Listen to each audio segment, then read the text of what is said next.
myself Kinjal Patel. Welcome to my channel Basic of Mathematics. Today our topic is direct and inverse proportions. Direct and inverse proportion means if you want to compare two things and these two things are going in same directions. That means if your one quantity is increasing and is compared to other quantity is also increasing, or if one quantity is decreasing as compared to this, other is also decreasing. That means both are going in same direction. Then you can say these two are in direct proportion. Proportion's symbol is this. So suppose this one quantity is x and other is y. One is x and other is y. Then you can symbolically return x directly vary to y. And when you remove this sign, proportion sign, you take some constant k, where k is your some constant.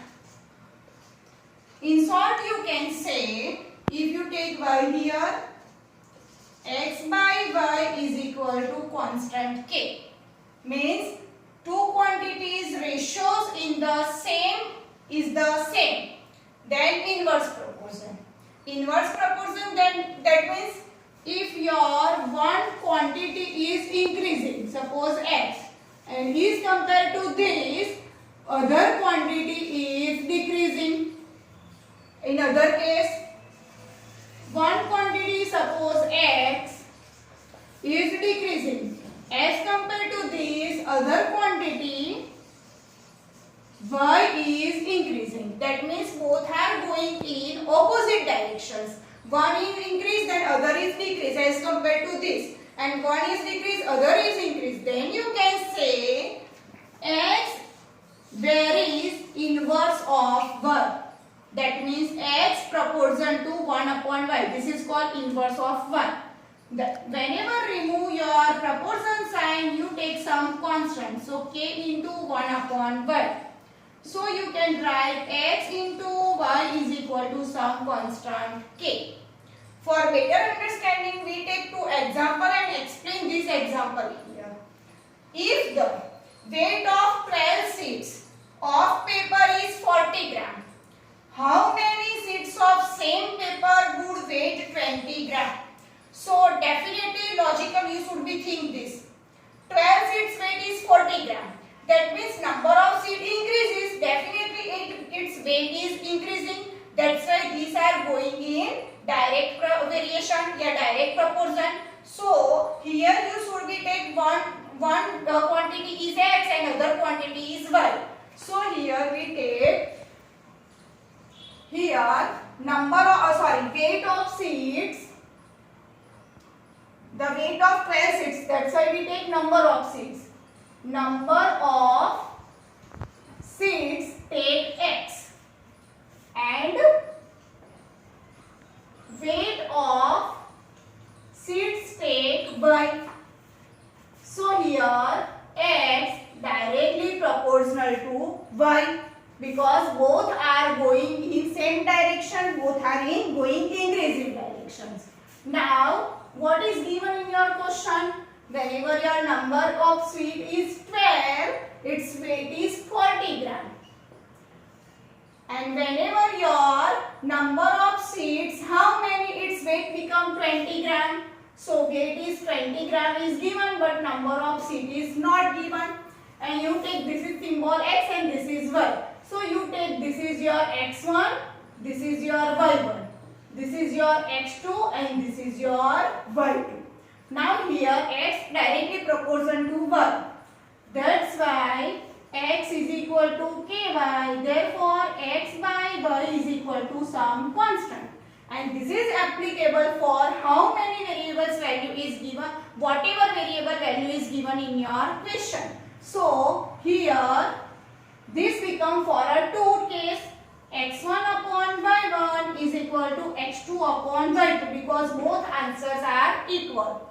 So x1, instead of x1 you should be right there. Instead of y1 is 40, x2 you want to find, and y2 is 20. Now take 20 here. So 12 into 20 upon 40. 20 2s are 40, 2 6 are. So your x2 is 6. So what is your answer? Number of seeds number of seeds is 6 whenever its weight is 20 gram. So you can write answer, required number of seeds be 6. Same for second. If 15 workers can build a wall in 48 hours, that means number of workers relation with respect to its time working. So 15 worker takes 48 hours for build a wall. How many workers will require to do the same work in 30 hours?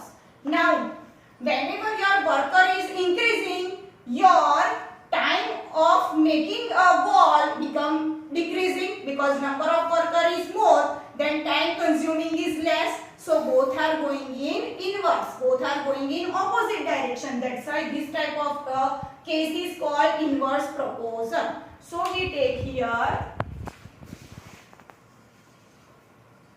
what is given? Number of workers. So number of workers you should take suppose x, and according to this number of workers you have time taken. Time taken in hour, you should be taking 1. Then in first case you have 15 workers, so its time is 48 hours. In second case you have 30 hours time, number of workers you want to find. So this is, you take variable x, so this is your x1, this is your x2, this is your y1, and this is your y2. Now we know here your question is inverse variation, so you write x inverse variation to y. That means the x inverse variation is to 1 upon y. That's why x is equal to k into 1 upon y. That's why xy is equal to some constant k. Here we have two cases. So this is, you can write in two cases. x1 y1 is equal to x2 y2. So now put its value. Your x1 is 15, y1 is 48, x2 you want to find, y2 is 30. Change side of this 30. So your x2 becomes 15 into 48 upon 30. 15 2s are 30, 2 2s are 2 4s are. So your x2 is 24. So what is your answer? 24 number of workers doing the same work in 30 hours. So required number of workers are 24. In short, you can remember only one way. Whenever both are increasing or decreasing quantity, this is your direct variations. And whenever one is increasing, one is decreasing, it is called inverse variation and inverse proportion. Thank you.